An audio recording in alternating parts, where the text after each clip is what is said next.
Just want to welcome everybody back.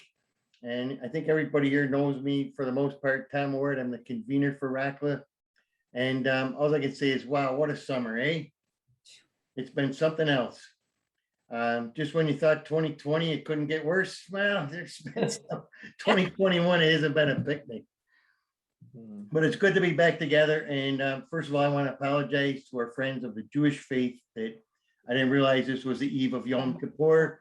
And this talk will be available on our website and on our YouTube channel as soon as our webmaster gets back from her vacation. So give us a week or so to get that posted up. And always, well, most of you that I see in the squares right now are on our steering committee or do participate with our planning and our programs, but we can always use help on the steering committee. So feel free to join us. Let me know if you're interested to help us with programs and fundraising, etc. Now, October is also typically when we do our membership drive, I think. And so you can be expecting our little annual letter of invitation to send us your membership dues. It is really about the only thing we have to support us right now. So keep those cards and letters coming, kids. The second year in a row, we haven't been able to do our annual fundraiser, our rice and beans dinner because of COVID, but we're relying more heavily now on some donations. So keep us in mind. The other thing is, hang on, okay, come on. Terry, the Latin America Solidarity Committee up there in Buffalo is going to be resuming their in-person meetings. The next one will be held on September 27th, titled The Real Truth About Socialism in Latin America at 7 p.m. So Terry, can you tell us where you're going to be meeting? And is it also going to be recorded by any chance for viewing later? Well, we hope to follow your good model of how to do these things. But so I think the answer is yes, but that's optimistic. But because, of course, when we planned to have online meetings, we thought at the beginning of the summer that things were just getting better and better and better. But as you pointed out a minute ago, that's not usually true. Yeah, unfortunately. So we'll have one speaker live with us and then two speakers probably on Zoom, one of whom is very well known to you, but he's got a particular, Dr. Maitland, Arnie Maitland, he'll be talking particularly about, well, we gave our speakers on Cuba and Nicaragua the charge of talking particularly about what a government that pledges itself to the good, to the common good of its people can achieve, and ignoring all the other controversies and just sort of charting the course of countries that have kept to that point of view versus regimes. In Nicaragua, you have a good case because you have a government that believed in that and then a government that didn't believe in that. And we can see exactly what happens. Yeah. So that's our take on the September 27th. Where will it be, Terry? Well, it will be at Canisius College, and there's a big two-story, very ventilated meeting room called Science Hall. Yep. Near the corner of Delavan and Main Street in Buffalo. Okay, well, if you get any kind of a meeting announcement with all that information on it, could you forward it to me and I'll send it out to our membership? Yeah, I will. Thank you. Okay, great. Our next meeting is October 6th. Our speaker will be Gabriel Alvarado, and his presentation will be about the Mapuche language political struggles and their connection to other broader Mapuche issues in Chile. It will also relate to the struggles of other native peoples throughout Latin America. Wesley set that up for us. I appreciate that. Thank you, Wesley. And we'll look forward to that. We'll get more information out very soon. Listen, I'm also asking you to please keep in your thoughts and your actions Edwin Espinal. He's Karen Spring's partner in Honduras. Karen's a friend of mine, and she was also a guest speaker about the Honduras Solidarity Network, I think back in March or April of this year. And Edwin and Raul and some others are back in court. They're back in court today and tomorrow to face their sentencing. They've already spent, I think, 2 years, at least 2 years in a very brutal prison down there on what we call trumped up charges. And so they're back in court tomorrow in Honduras. What I've read so far is there's been a lot of sloppy prosecutorial work and incompetent prosecutors and a lot of shoddy evidence that they're producing. And it just remains to be seen if the judge is open to viewing the truth or not. So if you want more information, go to Honduras Solidarity Network's website, or go to rightsaction.org, Rights Action, and you can find more information about their trial there. So keep them in mind. And of course, Nicaragua is continuing to be a major concern for our steering committee and our membership. We have scheduled a talk with our Congressman Joe Morelli for next, is it this week? Next week, I think. Next, the it's been- 20th. Tom, you better check that he's got COVID. I know he does, but we're talking to his foreign aid Oh. policy. Polito. God. So anyways, we could use help. Anybody that wants to help us lobby Congress and lobby the president, please let me know, or get in touch with Richard Rosen or Arnie Matlin. We can use all the help that we can get, but there are plans underway by the US government to continue our failed foreign policy there by trying to subvert the government in Nicaragua. Vic? I have something else you might mention to Morelli. I received notice from CISPIS that there has been an amendment to the National Defense Authorization Act that would stop the Pentagon from training and equipping security forces in El Salvador, Guatemala, and Honduras. That's a bill that's before his House, the House of Representatives, and we would like to see him work in support of that. Okay, can you forward that to me and I'll get it out? Sure. Yep. Okay, are there any other brief announcements, Grania? Yes, I just wanted to let everybody know that I'll be getting out the fall newsletter within the next couple of weeks. And so, for example, the membership letter should go into that, as well as any program announcements we have for the rest of the fall. It will not be before October 6th. So it will miss the October program, but November and December. And of course, if any one of you wonderful people would like to write an article on something or give me an article, for example, Amy, on Haiti, that would be wonderful. Because I would like to, feature articles by people who, not just what I find researching, but also people we know and we know are excellent. So. Okay. All right, any other announcements? I'd like to welcome, we've had a few people just join us, so welcome. And Amy, I think we're probably ready to introduce you. Okay, Hold on a second. figure out who I am. Yeah, well, I had this all queued up here so I could say this and look really good. I've lost it. But anyways, Amy is a professor out at the University of California in Irvine. And she has written several books anyways that have won awards. And I had the list all here for you to tell you, but it was in our program announcement. But she's written extensively about Haiti. And so we've invited her to speak to us and try to bring us up to date on a brief history of it, and then what the heck is going on in Haiti today, and what can we do? So Amy, if you will, thank you. Thank you for joining us tonight. You're very welcome, Tom. Thanks for asking me. I love to be in a group like this. Feels very sort of 70s. I feel Nicaragua raising its head again.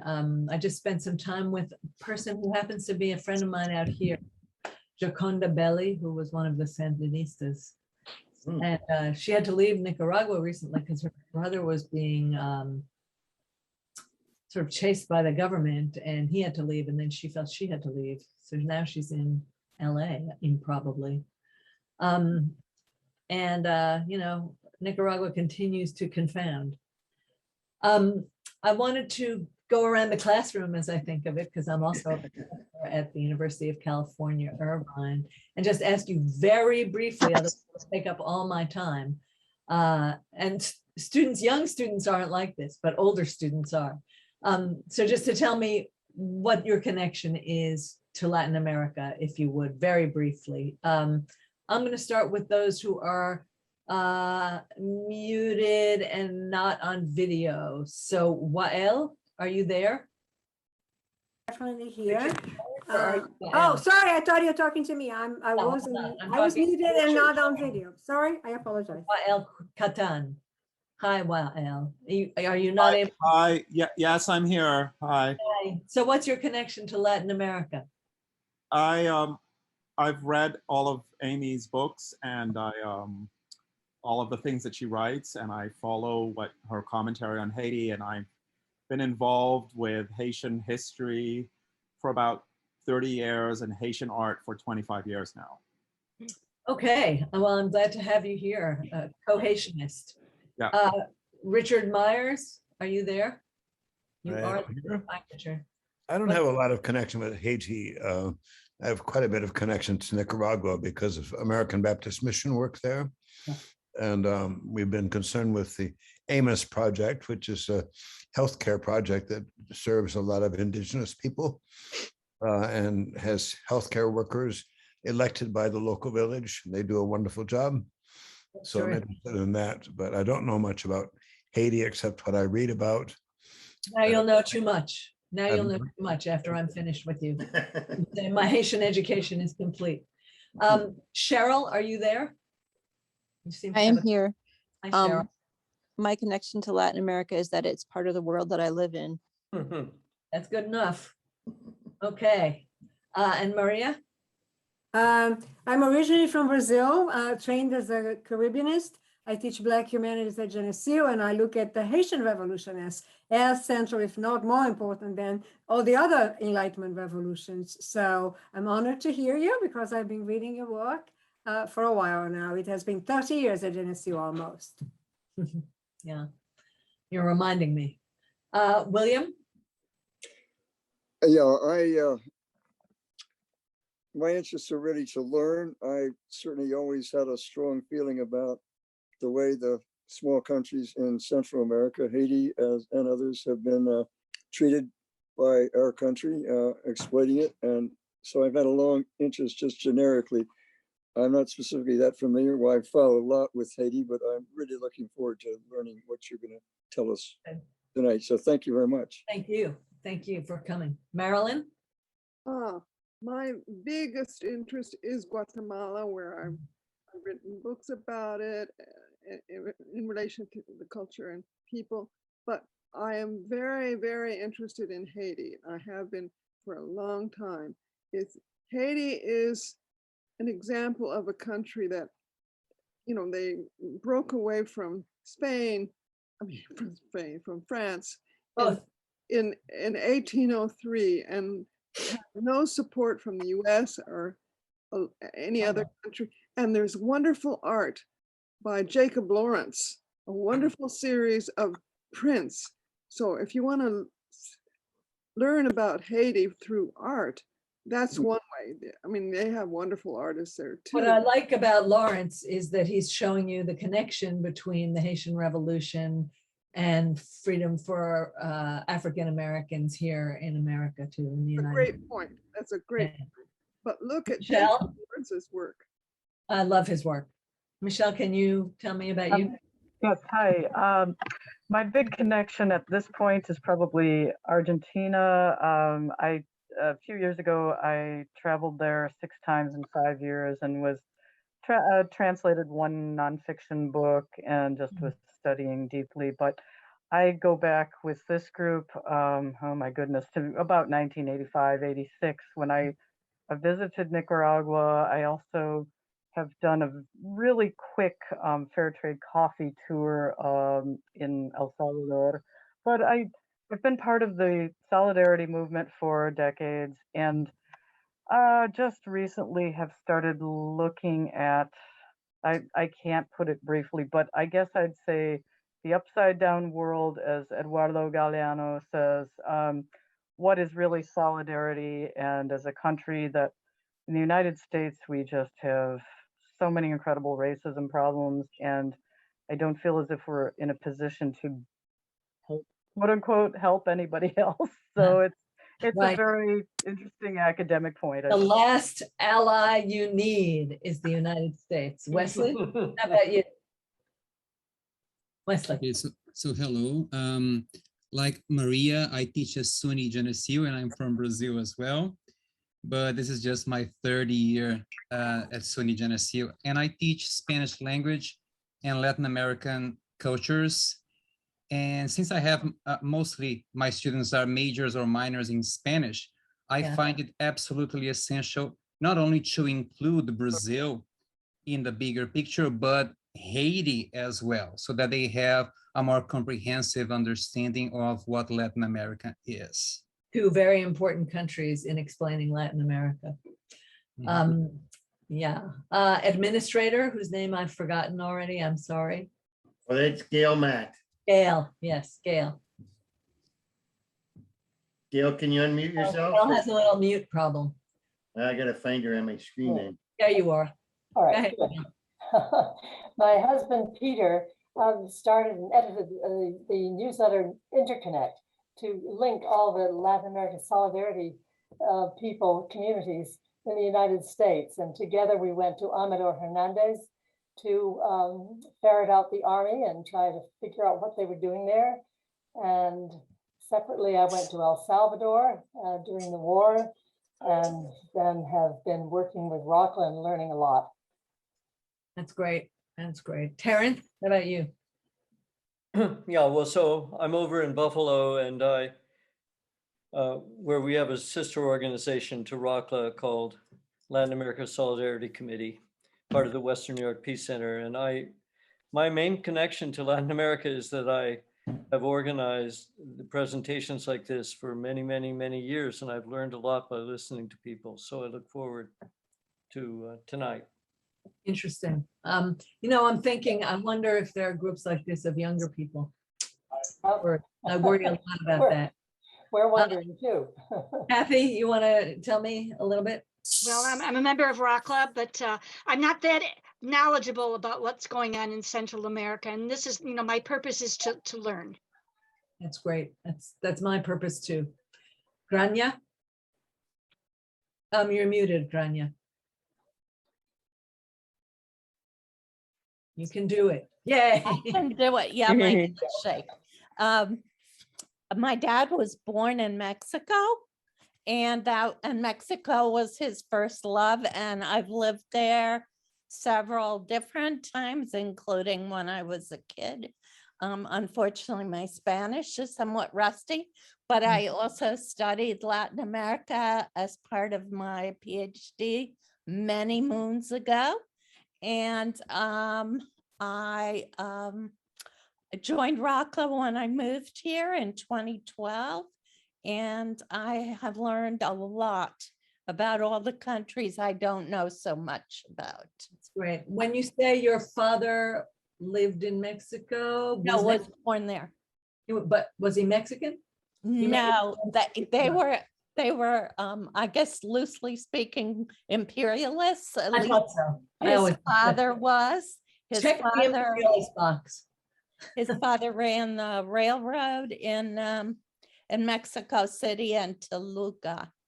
Well, you're lucky to have had experience in Mexico. I love Mexico. It was wonderful. Vic or Victor? Hi. Hi. Can you hear me? Yes, Yeah. I can. I guess so. I first became interested and active in Latin America and working against the war on Nicaragua, the Contras, and that whole process. And I have traveled to Nicaragua and also all of the other countries in Central America, with the exception of Costa Rica, and also Cuba about 4 times. I've worked for many years, I think since 1990 or 91, with Rochester Committee on Latin America to send aid to Cuba. And so I've been fortunate to spend some time there, including I still have not been to Cuba. I really feel bad. I was able to meet Fidel Castro and have an opportunity to talk with him, which I was happy about, and enjoyed the Cuban people. I've also spent Every meeting I have, there should be one person whose parent is an imperialist and one person who's met Fidel Castro. That will make Jim, you want to tell me a little bit more about yourself? Well, for most of the last 4 years, I've been doing articles mostly on immigration for the Progressive magazine. And of course, Central America, Northern Triangle has been a big focus. Right. Earlier in my career, and I was with the Gannett papers here, I covered the sanctuary movement in the mid-'80s. And we had a famous case, that's where I met Gail, among others, of a Salvadoran who they were trying to deport. Yeah, your name is familiar to me. Maybe from. I used to write to the Nation long ago, and I remember I heard your name. Well, then we're brother and sister under the skin. I still am connected to that place, so you can't get away. You can't get away. And Tom? Hey, listen, I'm just in here for the big bucks, this organization. I pays. know. Haiti. I don't know anything about Central America. No, actually, I kind of got involved as Vic did because I got angry about the Contra War and then also the School of the Americas. And so I used to make the annual trek down to Georgia and protest at the School of the Americas. Since then, I've been to Nicaragua twice to help build a school and some houses in Masaya. The school was up in the highlands of Nicaragua in a little remote village up there. And then since then, I've taken about 5 or 6 delegations to Guatemala, where we're in solidarity with the Mayans in Rabinal and the Rio Negro area, where some a lot of massacres took place. They built a dam there. There's still action against the dam and reparations. And some of the communities that they promised to relocate the Rio Negro citizens to as just terrible situation there, just extreme poverty. They were promised fertile farmland, which they didn't get. They were promised a lot of things which have never materialized.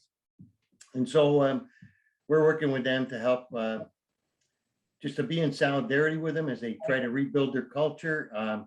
We're involved with seeds and agriculture and things like that there. I have 2 more people I have to ask who they are because one of them I seem to know, and then I'll get started. Martha Fishkin, what are you doing here? Oh, you gotta unmute yourself. Hi, Amy. Happy Yom Kippur. I haven't been able to get a hold of any of your books just yet, but I've been following you on social media because we used to be neighbors. And I'm very impressed with your work. And I, you know, and are Viva la raza and all that. Are you part of this group? No, I don't even know who they are. I discovered the meeting. Yeah, I was just excited because we're in New Jersey together. So we are, you know, you're talking about solidarity. Well, that's that's kind. Now I'm gonna ask. Yeah, I do a ton of volunteer work, so I was like fascinated to see what is going on here. Volunteer work, political stuff. It's complicated. Yeah. Let me ask Paige, and then we'll start. Paige, what are you doing here, Paige? Are you here? You have to unmute yourself, Paige. Or maybe Paige doesn't wish to speak. Okay. Okay, Paige. Well, we're glad you're here, even if you don't. All right, now I'm going to start. First, I just want to say that it's interesting. Someone was talking about states that work for the nation. That's how I think of it anyway. Governments who work for the people and ones that don't. So Haiti has a long tradition of being one that doesn't. Here and there's been a little spark of concern for the people, but it's been a while. So I've been going to Haiti for 35 years, I counted today. And, you know, I spoke French, now I spoke Creole, now I speak Creole too. And I went down because the Duvalier dynasty was falling. And I was interested in that. I was a journalist at Time magazine. They had a person in Haiti already, so I wasn't covering it for them. I was covering it for, you may remember, the Village Voice. And he was really falling. This was Baby Doc Duvalier. And so I saw the dictatorship fall, and I saw him leave the country in his silver BMW with his silver BMW sort of wife.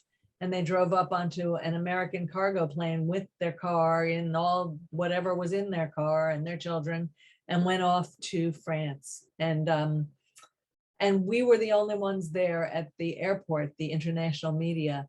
The Haitian people were not allowed in, but when we left the airport, they were already out celebrating like crazy in the streets. And I think when you see that kind of historic moment, you are probably hooked for life. Certainly, I would say that I have been hooked for life to Haiti. But it's a different country now. So I thought I'd talk a little bit about that, the way writers talk about these things rather than just the way journalists talk about them. So it was a place when I first got there where people carried baskets woven of palm and earthenware jugs on their heads to market, bearing produce from small personal farms that they ran. And now they carry foreign imported produce and staples and other foodstuffs to market in plastic bags on their heads. They buy frozen chicken from a Dominican distributor and they sell it all day long until it's thawed. They used to, when I first got there, wear homespun clothing handmade by street corner seamstresses and tailors, and now they wear clothes from the international secondhand market. Sometimes, in fact, clothes made by their compatriots in garment sweatshops in the north of the country that can cost more when they're first bought outside the country than the Haitian garment worker makes for a full day of work in Haiti. In the old days, they ate food that they bought from corner fritai ladies. Fritai means fried food, who sat on little homemade Haitian wooden chairs and cooked in big old iron pots on the streets of downtown Port-au-Prince. And customers ate from their own metal canisters that they brought with them. I'm sure you've seen this in Latin America. Now those customers buy from little fast food restaurants and eat out of styrofoam containers that when they discard them, grow into small mountains that cover the beaches near Port-au-Prince and the surrounding area. The corner ladies, who are often sometimes the bulkiest of Haitian women, sit on plastic chairs now made in China. Haitians used to travel around town in cooperative buses called tap-taps. I'm sure you've seen pictures of them. These are the colorfully painted jitneys where artists paint them, and they're just fantastic, and they have balloons, and they're just beautiful works of art. Or they took collective taxis, sometimes so old that they barely had any floor, and you could see the road passing beneath their feet. But now they take what should be individual moto taxis around town, but the moto taxi carries as many as 5 people and their baggage, and they're very dangerous, and kids use them to go to school. There used to be something in Haiti that was called telejol. And telejol, when you roughly translated it, means word of mouth. And it was how the news traveled around town. It was really hard to get a telephone back then. You had to have government connections. Really, literally 30 years ago, you had to have government connections to get a phone installed in your house. And very few people had a telephone. So with telejol, one person could call another person in another neighborhood, and then that person would spread the news by mouth, the literal news of the day, like the president's been killed.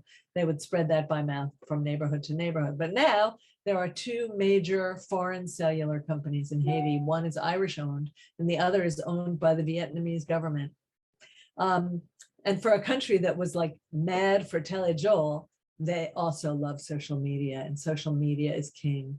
They love it. There's a lot of misinformation, a lot of disinformation on their social media, but there's a lot of good information. And almost every Haitian has a cell phone. So when you're in the countryside, you see farmers going up hills so they can get service, so they can call trucks to come pick up their produce.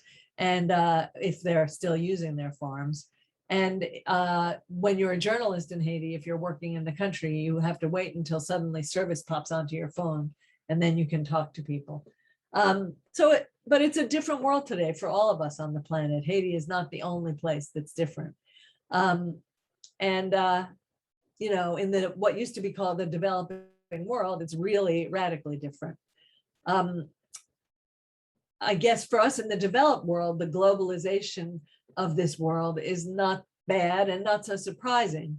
We always had a relationship with everybody, and we could see that we had that relationship. Now we get cheaper goods and we do new and different jobs. There weren't that many makers of cheap wooden chairs left in the United States when the Chinese plastic chairs started to come in. But in Haiti, the switch was very rough. You know, there were no more tailors and seamstresses. There were no more jobs for carpenters and furniture makers. There were no more taxis, and so there were no more taxi drivers, no more corner ladies to speak of, no more community word of mouth. And there are many fewer artists who used to be employed decorating those tap-taps. A whole strata of jobs was lost and not replaced. A whole way of living disappeared. Many fewer furniture makers work at their huge stands in the markets. It makes the place look different. The fast chicken has replaced rice and beans. Lunch happens at lunchtime. That never was the case. In the old days, you went home and you had your sort of dinner at midday. And now you have lunch like an American. No one tells me anymore that they can't talk to me because they're having their siesta, which used to be practically a dogma of the lifestyle from 2 to 4. Haitian peasant food, instead of being a regular normal thing, is now more of a holiday or celebrational event. So rice with dark mushrooms and breadfruit with crab and okra sauce, and bread soup, which is made of bread and spice and tomato paste and water and cures any illness, according to old-time Haitian moms. They're specialties instead of the regular food of the poor peasant class that they used to be in town. So in my early days, Haiti had a slow life. If you got one thing done, even as a foreign correspondent in one day, and I was a foreign correspondent in a manner of speaking, although I lived there, that was a pretty good day.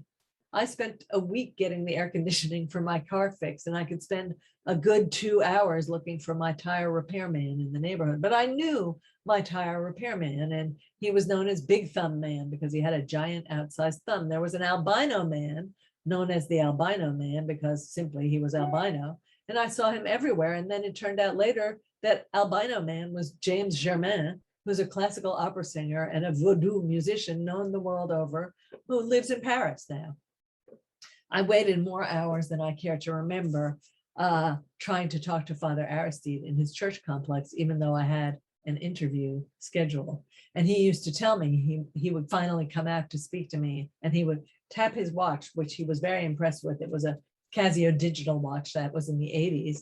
And he said, I used to have this on an alarm for every 15 minutes when I first came back to Haiti from school in Jerusalem and in Toronto. But then when I got back to Haiti and I was a priest and my people would come to talk to me, my little alarm would go off and I would have to like turn it off, and it was so awful. And finally I stopped using the alarm and I just talked to them for as long as they wanted to talk to me. And this was his excuse for why he was late for our interview, because he was such a good person, which he was. So this was all good, and the life was slow. And in downtime, as you scoured the town for someone selling and installing Freon, you got to actually know things, not just the streets and the shortcuts, but each car dealership, each little mechanic shop, and the people who worked there, the strangeness of Haitian blacksmiths and how people interacted with each other and with you, a foreigner who spoke their language. That was really strange to them. Waiting for Father Aristide, I got to know his orphan boys who surrounded him and later formed gangs and also collectives and did a lot of different interesting things. But it turned out they weren't even orphans. One of them, Philibert, who was my best friend, he was all dressed up one day. I said, where are you going? I'm going to visit my mother in Cape Haitian. I thought, oh, so not orphan. And he said, no, I'm not an orphan. was just a thing that the foreign journalists thought about these boys. They were just like Dickensian kids who lived around here because they had no resources. That's another mistake I always make. I always say here, and I mean Haiti, but I'm not in Haiti, even though you might think so because of my background, which was an art sale in Haiti 2 years ago at a beautiful gallery up in the hills. So while everyone slept during siesta, I worked because I came from the future. And in some ways, globalization has forced Haiti to leap into the future world without preparation. And it's been something of a disaster. So I wanted to talk here a little bit about the US and Haiti. And you all seem to have hardwired in yourselves a feeling about this country and its effect in the world. I'm sure you know that the president of Haiti was assassinated in July. Really, I can hardly believe it as I say it. It was so unexpected, though. Maybe it shouldn't have been. Still, it was. It was a person I didn't like. It was a person whose rule I didn't like. It was a person whose manner I didn't like, but it was pretty gruesome. But what you might not know is that it's been 100 years since the last Haitian president was assassinated. Everyone thinks of Haiti as so unstable, but assassination isn't part of its instability usually. The murdered president back in 1915 was President Wilentz Guillaume Sam. And within days of his very brutal killing, the US Marines who were waiting for such an excuse on ships outside the Haitian port descended on Port-au-Prince and began a military occupation that lasted for 19 years. Most Americans don't know this. I know someone, a friend of mine who's very, very accomplished in writing about Haiti, was writing a piece for a magazine he didn't want to name. And when he said the US military occupation of Haiti in the story he was writing recently, they wrote to him in notes, "Can you really call this an occupation?" Well, yeah, you can, because that's what the United States called it back in the days when we called things what they were. It was a marine occupation of Haiti. And the head of that occupation, you may know from your work in other countries, that was Smedley Butler. Do you all know of him? Have you heard of him? Smedley Butler was the Marine Major General who ran the show in Haiti and in other countries. And he wrote a book afterward. And he had this to say about his job in Haiti and elsewhere. For people who work in Haiti and write about Haiti in the US, this is just a major, major quote, but I want it to be yours now. So he wrote, "I was a racketeer, a gangster for capitalism. I helped make Mexico and especially Tampico safe for American oil interests in 1914. I helped make Haiti and Cuba a decent place for the National Citibank boys to collect revenues in." I mean, he's naming everyone here. "I helped in the raping of half a dozen Central American republics for the benefit of Wall Street. I helped purify Nicaragua for the International Banking House of Brown Brothers in 1902 to 1912. I brought light to the Dominican Republic for the American sugar interests in 1916. I helped make Honduras right for the American fruit companies in 1903. In China in 1927, I helped see to it that Standard Oil went on its way unmolested. Looking back on it, I might have given Al Capone a few hints. The best he could do was to operate his racket in 3 districts. I operated on 3 continents." So that's Smedley Butler, a name that should live in history as one of the few honest men, in retrospect, of course. And it shows what happens when you hire a Quaker to be a Marine occupier. Eventually, they will tell the truth. So he fairly well summarizes what the US has always been doing in Haiti as elsewhere in Latin America. They've been making the place secure for American business and concomitantly for the businesses of local friends of American business. And that, my friends, is US policy to this very day as we speak right now. Without an occupation, it's harder to do, of course, and we have to do kinder, gentler now, so we don't always go in and occupy. And military occupations are just not that politically popular in the United States, as we've seen with Afghanistan, and they don't do very well anymore, 20 years and absolutely no effect, or deleterious negative effects from the American point of view. So anyway, the Americans try to make Haiti a good place to do business by having democratic elections, which they believe will make Haiti a more secure place to do business. But what they don't realize is that Haiti doesn't have two institutional parties that work for business, basically, so that no matter what we do, except for Trump, it's basically the same people running the country and basically making room for business and doing all the stuff we know happens in Washington.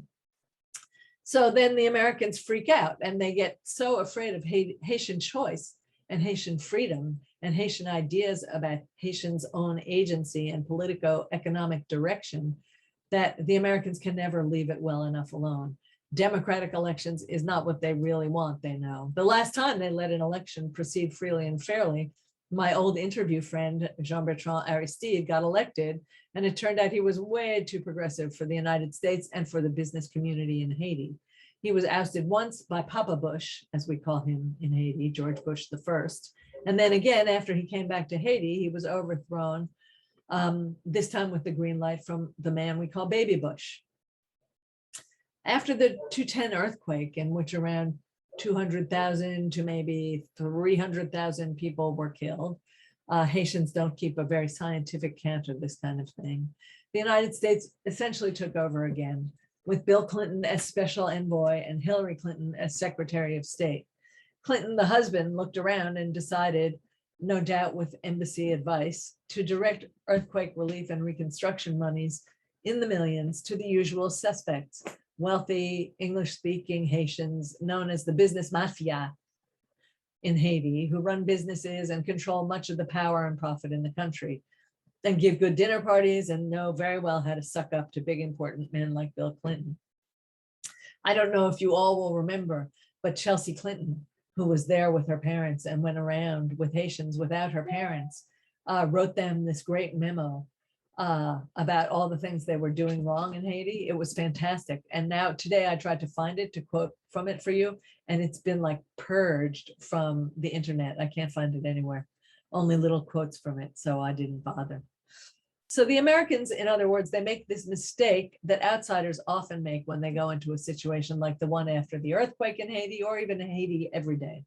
They thought that they were in charge and they were kindly distributing largesse, but actually they were being played and manipulated.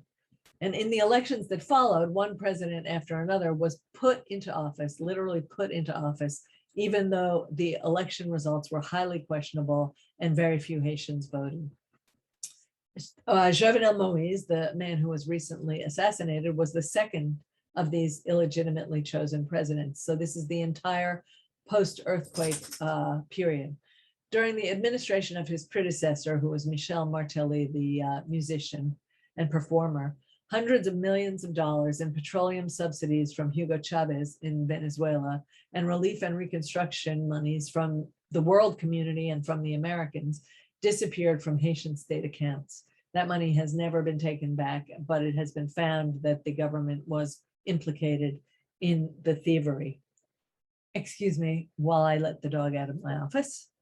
Sorry, but this is real and this is Zoom. You have to.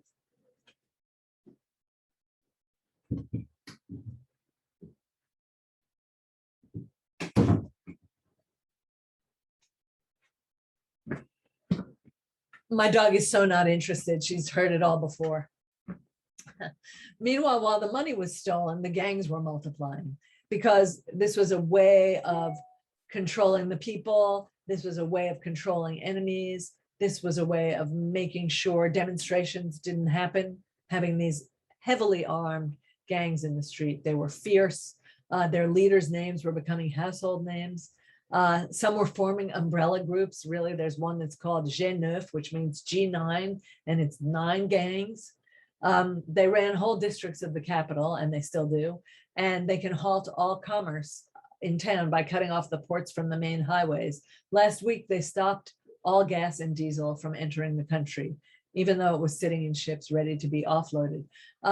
They've kidnapped doctors, nurses, progressive activists, the head of Haiti's Bar Association, who they killed, surgeons, nonprofit workers, rights activists, pediatricians, basically a whole class of people who could be future leaders of Haiti. A lot of them have been killed. Sometimes their bodies are just thrown on a trash heap. One day this past March, officers of, now the dog is out, you'll hear her. Officers of the Haitian National Police, they invaded a large shantytown by the sea that's run by one of the gangs. And the police came in with tanks and machine guns, heavily armed, but they were anyway routed by the gang, which had more manpower, was not surprised because they have informants in the police. And the police were cornered, their arms and their vehicles were stolen, and 6 of the men, who are really boys to us in their 20s, early 20s, were killed really brutally and inhumanely, which I know because it was done while the gangs filmed on their iPhones, and I have seen it. It's brutal and horrible. The government under Moise retreated and never made a single arrest in those killings. So lots of people would like to know why Moise was killed and by whom. I'm sure even here there's a passing interest. 40 people so far are under arrest, but no one has been charged. Well, that's not exactly right. The country's current de facto leader, Ariel Henry, was chosen by the United States to run the place in the wake of the assassination over 2 other rivals. He has not pursued the killers of the police in the shantytown, nor has he managed to find the intellectual author or authors of the assassination. Though, if you think about it, there's always Rafik Hariri of Lebanon to think about. He was killed in a gigantic bomb blast that was targeted against him.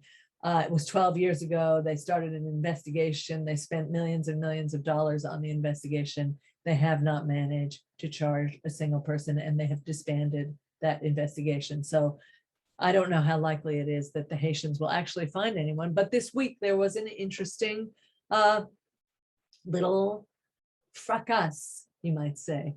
2 days ago, Ariel Henry himself became the only person in Haiti against whom charges are being sought as an accomplice to assassination, conspiracy against the state, and armed robbery because millions were stolen from the president's house during the murder. Henry immediately fired the prosecutor charging him. So what's really going on in Haiti right now is an internecine fight inside the party of Jovenel Moïse, which is unfortunately and embarrassingly called the Bald-Headed Party, PHTK. Parti Haïtien Tête Calée, bald head, because Michel Martelly has a bald head. So that's so interesting that he named the party after his head. So there's a fight between, as we understand it, and we could be very wrong, the supporters of Martelly for a future term as president, and the supporters of Laurent Lamotte, who was closer to Moïse, as a future head of government. Laurent Lamotte was a prime minister under Martelly. You don't need to know all of this, but there's a big fight going on, and a very dangerous fight going on among these various factions, and they're really political factions.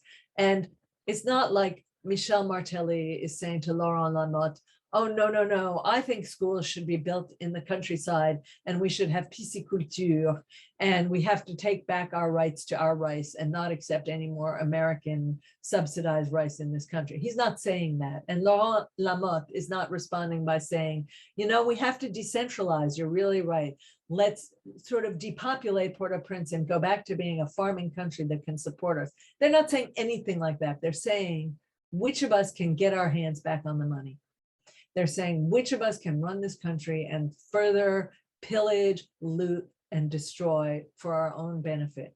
There's never been a minute that I've seen when these people have the interests of the Haitian people at heart, except when they make a speech to a crowd, and then they do a fairly good imitation of someone who might care, but they don't care. And these are the people whom the United States has empowered because they thought that they could bring stability to Haiti. Well, I think the evidence is before the United States that these people have not brought stability to Haiti. But my friends in Haiti are like freaking out because there is a group called the Commission for a Haitian Solution to the Crisis.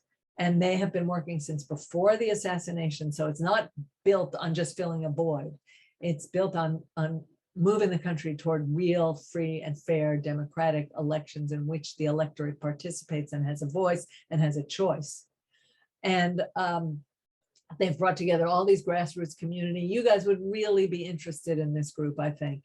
Grassroots people, the attorneys of Haiti, the doctors of Haiti, professionals, even some in the private sector. They've tried to talk to everyone, even people they consider their enemies, to try and make a real umbrella for Haiti to move forward. And the other day, when Ariel Henry was dealing with all this stuff, and one of his rivals was declaring himself president, all hell was breaking loose, basically, in the political class. The commission brought together 50 political parties, separated them into 3 groups. It sounds like Zoom, doesn't it?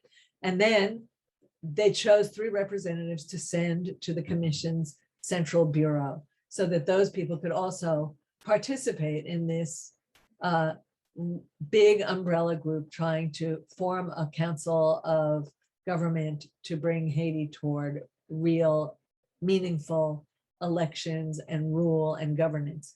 And the US Haiti caucus in the Congress loves this group. And a lot of people are very interested in it and support it. And Haitians in the diaspora support it and are included in it.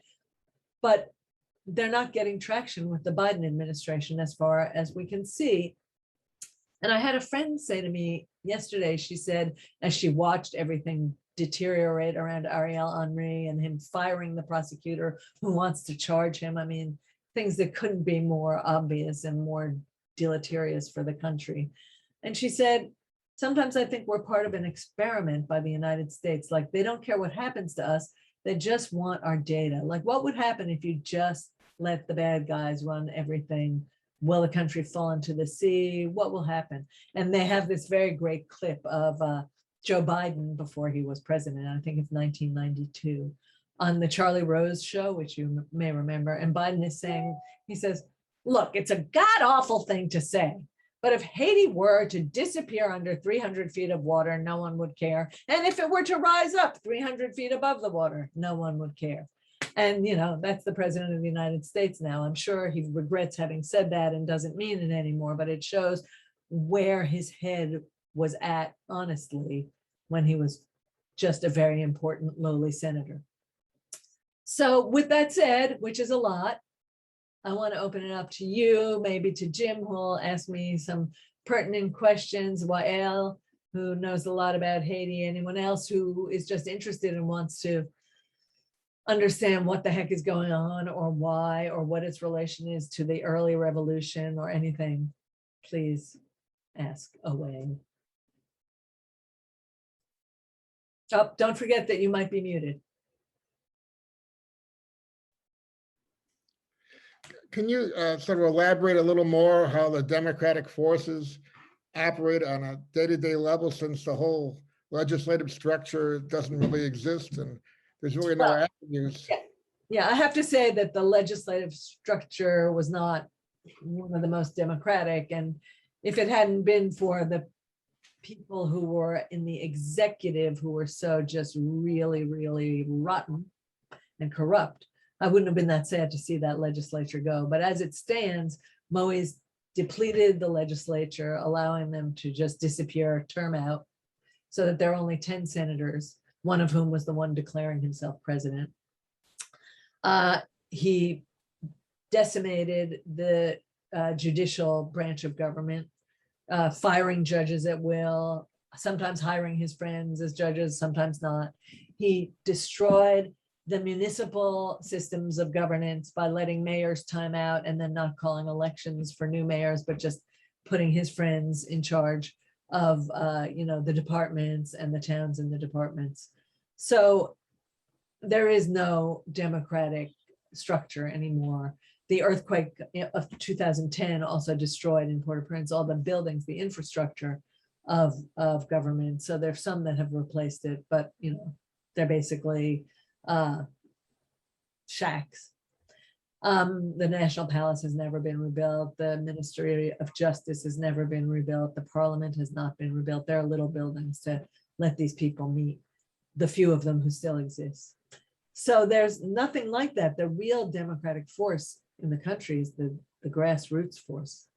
And it is fairly organized. The students really went for organization against the thievery of the Petrocaribe money, which was the fund that Hugo Chavez set up for Haiti, so that the Haitians would get a discount on petroleum, so it would be cheaper in Haiti. And also that money would then go into a fund for social projects. And that's the money that the Michel Martelly government, I don't want to say Michel Martelly himself, I don't know, stole from the Haitian people. It's gone.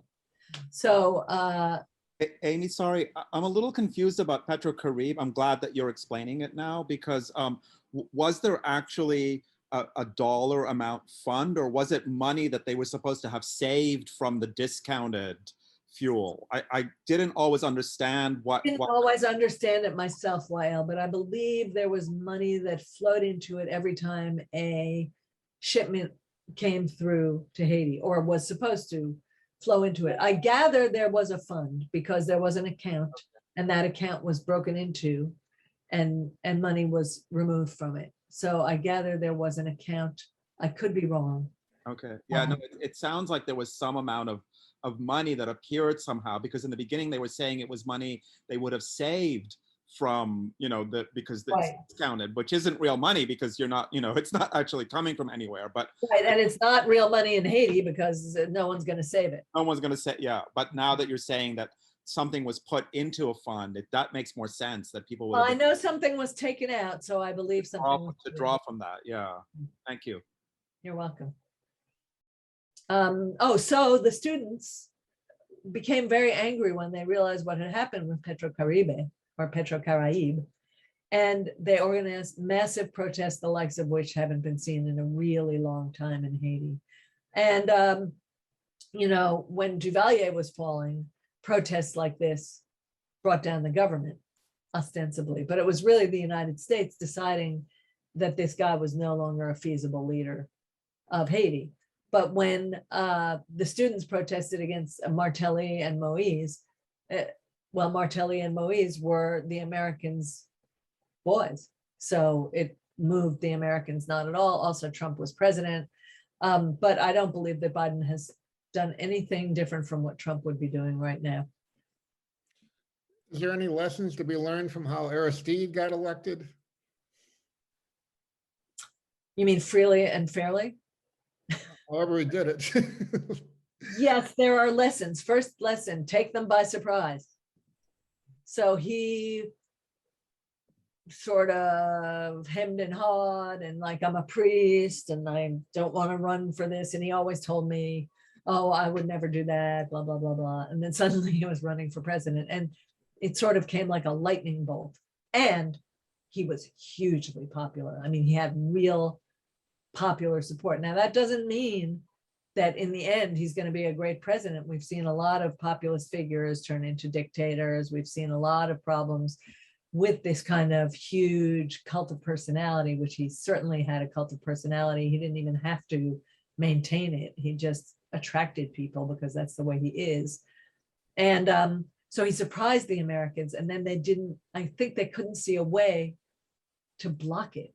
And then they had Jimmy Carter, who was the one who was the monitor and running the monitors for the election. And though I have heard in private from various people that Jimmy Carter did try to sort of ask Aristide whether he didn't think that maybe he might not be the best person to lead the country, that didn't have much of an effect on Aristide. And he won freely and fairly, incredibly.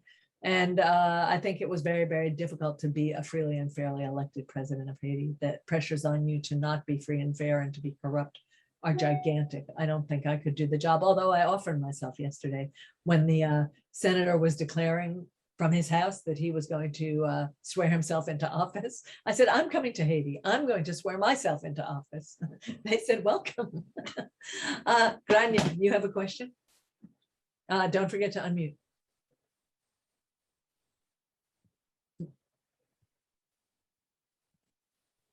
Yes. Yes. Got it. I'm sorry, my eyes are so bad, it's hard. No, for no, I totally understand. I have to do it. Okay. It sounds like, and I may be misunderstanding, but that the Haitian gangs have been very useful to the government. And does the government elites actually tangibly support the gangs as enforcement tools against the people or the opposition, or what, how do they function? I mean, we hear about the violence and all, but how do they function and why have they been allowed to? So a gang is a very useful thing to have. We should pray that this doesn't happen in the United States. I think about it all the time. So the gangs have been used by members of the legislature connected to the executive to perform massacres in the shantytowns. Oh. And there was one in one of my favorite shantytowns, La Saline, although I can't go into the shantytowns anymore because of the gangs. But in La Saline, 70 people were killed. And these, I think they were senators, but they might have been legislators, provided the arms. I mean, I don't know that they carried the arms to them, but they managed to connect the gang members to the arms that were used. And it was a bloody, hideous thing with babies killed and mothers killed and everybody. And no one's been arrested, even though a huge report of, I can't remember how many pages, but like 659 pages has been written in Haiti by Haitians of who did what and what was done. Same thing with Petrocaribe. And the gangs have been used against the opposition. So there's the popular grassroots opposition in the shantytowns. There've been like 3 or 4 massacres, not quite that big, but not small. Annette Duclair was killed. She was a big, really outspoken, fabulous young person, pretty militant grassroots leader, rights activist. She was just slain in cold blood on the street with her friend who was a journalist. A lot of journalists have been killed. Yeah, they're basically tamping down the opposition at every moment. And when they're out in force, it's really hard to hold a demonstration too. So there's that. Someone had his hand up. Victor, was it you? And Terry has a question too. Oh, yeah. Okay, well, sorry. Yeah, I wondered, I really don't know about the U.S. Haiti caucus in Congress. And I couldn't catch what you said about the commission that you were talking about. So could you give me something I could track on that? Yes, there's something, I believe they're called the Congressional Haiti Caucus. They might be called the Congressional Haiti Group. Mm-hmm.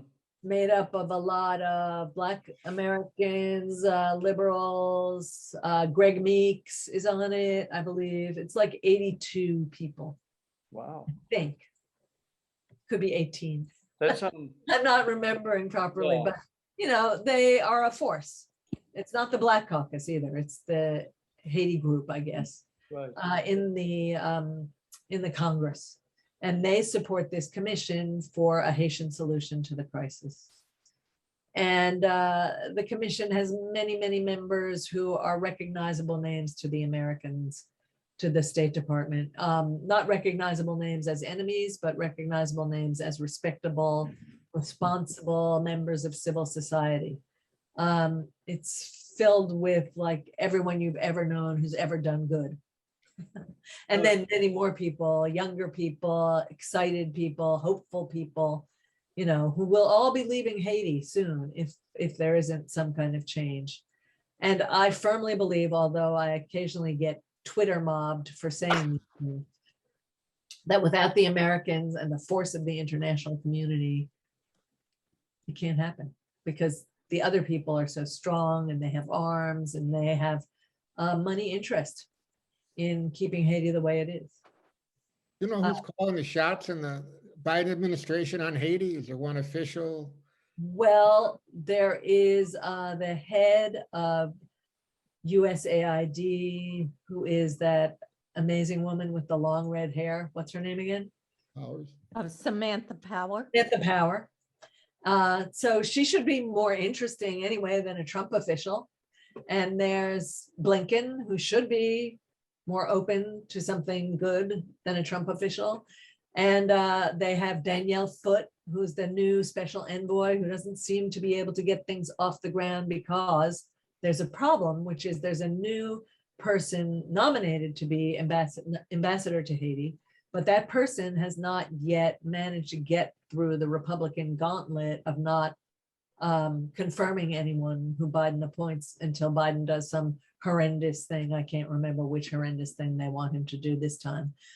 So that person is stuck in limbo, and the old ambassador is a worthless horror show who supports all these bad people. So she's a roadblock. And the UN person down there is a big roadblock. She also supports the Martelli and Moines. Yes, Victor? I'd like to know what is the best thing the United States government and or aid organizations could do for Haiti at this point in time? Okay, that's the key question, Victor, because even though I want something good to happen, and I think we all do for the Haitian people, once you've created, helped to create, because I don't want to say the Americans are entirely the only ones responsible, there are people on the Haitian side, but once this kind of situation has been created, it's hard to undo. And the Americans know that from coming in after Aristide was booted out with their green light and trying to stop Aristide's enemies from just killing everyone who supported Aristide while he was president.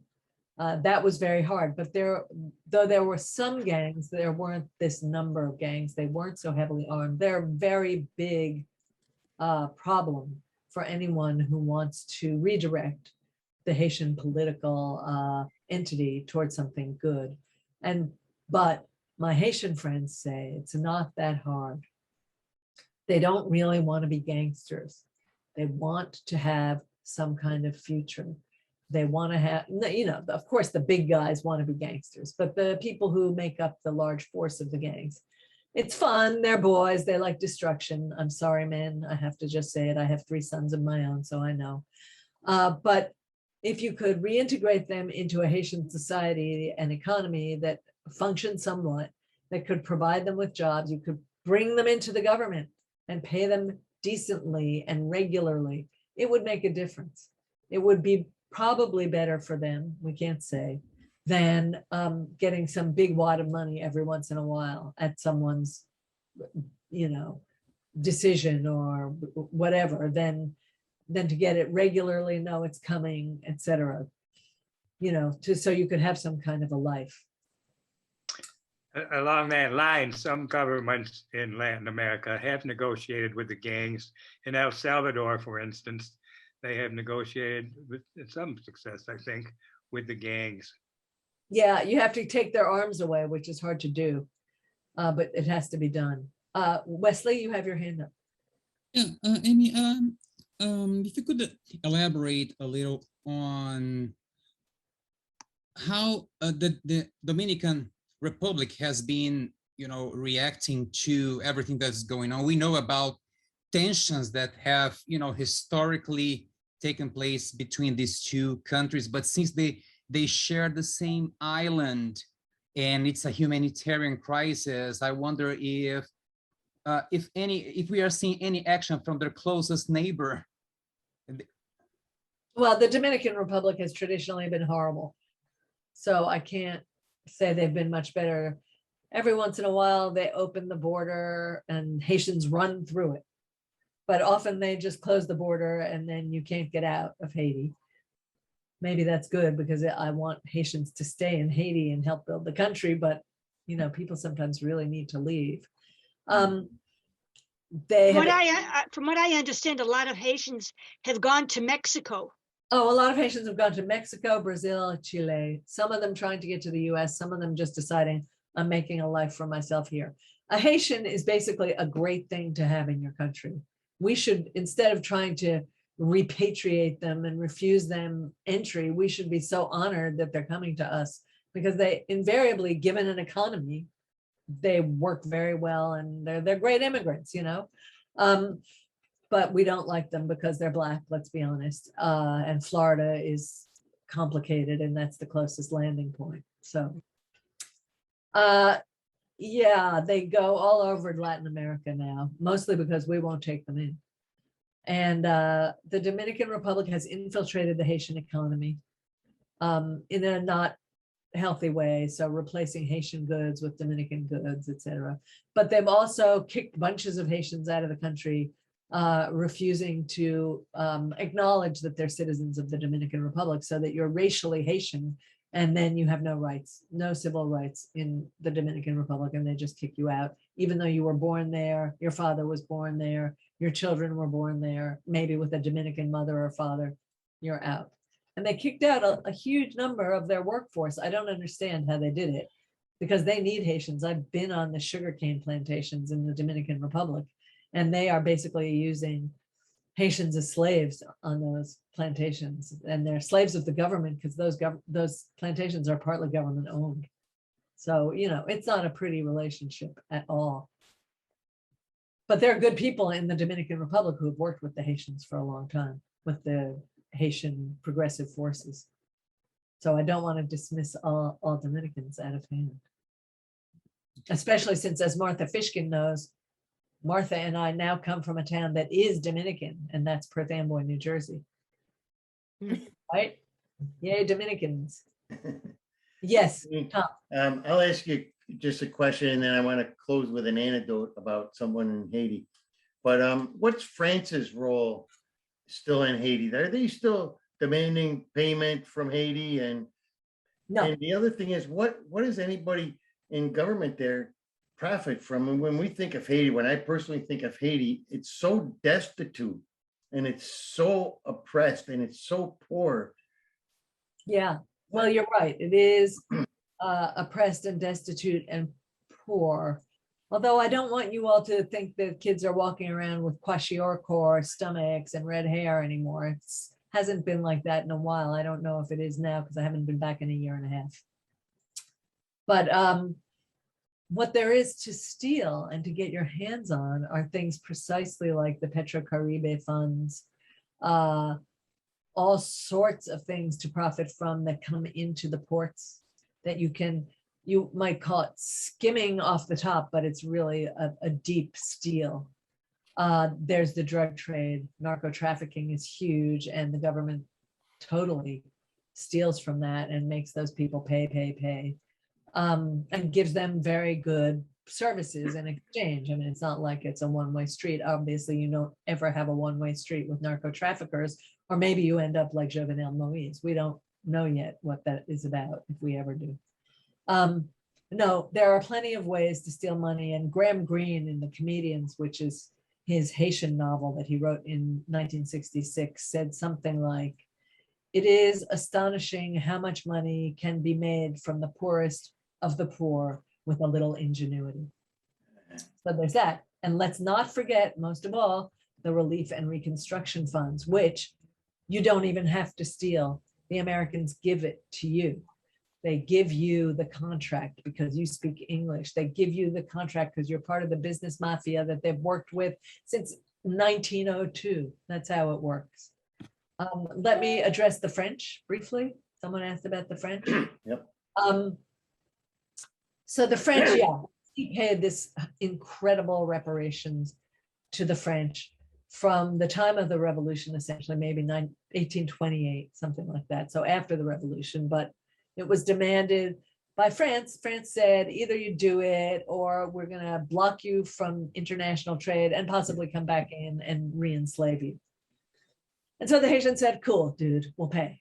And they started paying. And it wasn't just the government that paid. The little Haitian market lady had to put some money into this reparation fund. All the church people had to put money into the reparations fund. And France exacted that payment. It was only finished in 1948. And it was serviced by the National City Bank boys that Smedley Butler talks about. So the American banks were making money off Haitian reparations. One of the things that many people believe helped destroy Aristide with the foreign community was he at one point said, France must pay back the $8 billion in current money that it owes to Haiti. And these reparations, which Haitians were buying their actual selves, if you think about it. So France wanted reparations for the plantations and goods and property that they lost. Well, part of the property that they lost were their slaves. So Haitians were being forced as victors in this revolution. They won, and they were being forced to pay back for their own bodies money to the French. I mean, it is just incredible that the Haitians agreed was a disaster. They should never have agreed, but they did. But they did. And France is still a part of the international community that deals with Haiti. So it's part of what's called the core group. And the core group is the US, France, the UN, OAS, Brazil, the DR, many, many countries are involved. Canada, of course. Well, Not the best. Yeah. I just wanted to share a story. A friend of mine is a doctor, a retired doctor, and he's been to Haiti 3 times on medical missions there. And he tells a story one time of he had gone to dinner or to the store or something, and he was walking back to his home there in Haiti, wherever they were staying. And this woman was yelling at him, and he thought, oh, Jesus, it's a beggar, you know, somebody just sees I'm a rich American, wants some money. So he kept walking. And this woman chased after him, and she kept calling him, sir, sir.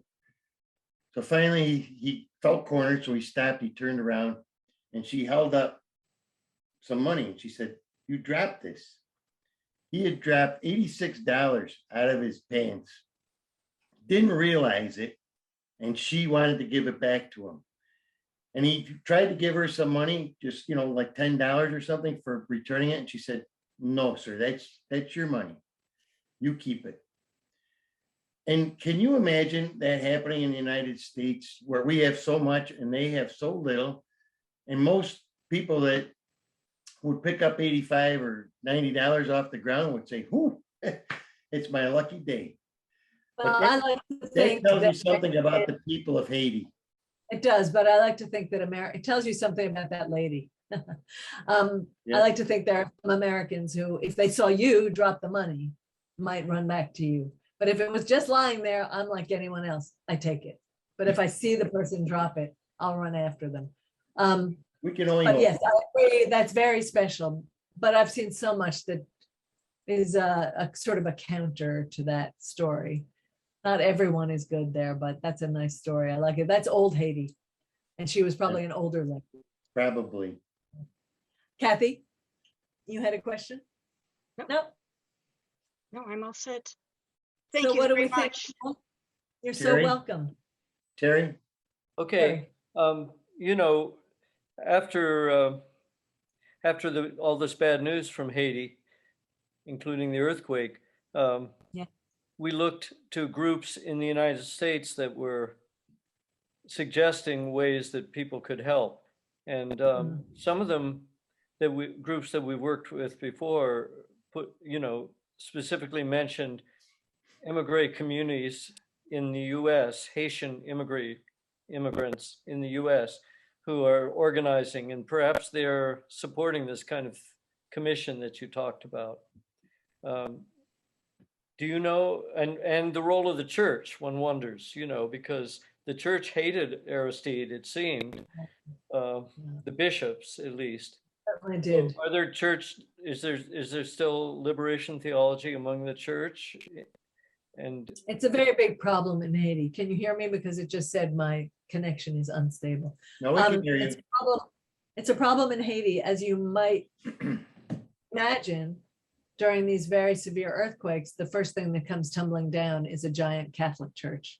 And the Catholic Church has been the rock of Haitian religion other than Voodoo for centuries in Haiti, but now it is no longer. So now the religion in Haiti is Voodoo, and it's also the evangelicals who've come en masse, and some are good, but most are not so good. But the Haitians love them because they give you food and they give you some money if you need it. And, you know, they think that's pretty great. And I understand that. So I don't know that I would trust them to do the best thing. I would have to know that church really well. And the same goes for me with diaspora committees, Haitian immigrants in the United States. I'd have to know them before I would give them money for Haiti. And that's why I revert. I mean, there's Hope for Haiti. That's a committee that's kind of good, that does relief work. And a lot of my friends give to them. But my favorite is still Partners in Health, because I know they have so many people on the ground. They've been working in Haiti for 20 years and more. And they're just really, they're trustworthy. They're not thieves. And I like them. I think they're good. I think they're serious. It's mostly healthcare. You know, if you want to get food into people, that Partners in Health is not the way to get food into people. But getting food into people is hard. I believe in cash distributions, by the way. I'll just chime in with a group that I know that does a lot of different kind of work, including with on-the-ground women's organizations. They've worked in Nicaragua as well, called Madre, M-A-D-R-E. Oh, yeah. And I know Ifat, the director, and they take all the funds directly and work with partner organizations, mostly on cultural work. And in Haiti, they work with an LGBTQ organization as well. So.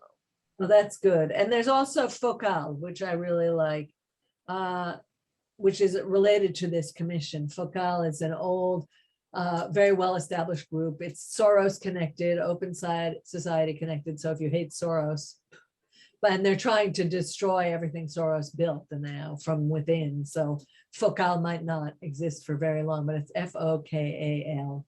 And I think they're very good too. And they do like social work and help families and do education. They're really very good. Well, Amy, so they. Sorry, go ahead. I hope it's been interesting. Amy, I want to thank you very much for being so gracious and willing to join us tonight. Right, thank you. Very informative. We've all enjoyed the talk. And I'm glad to be among people who care. We hope to have you back again sometime soon.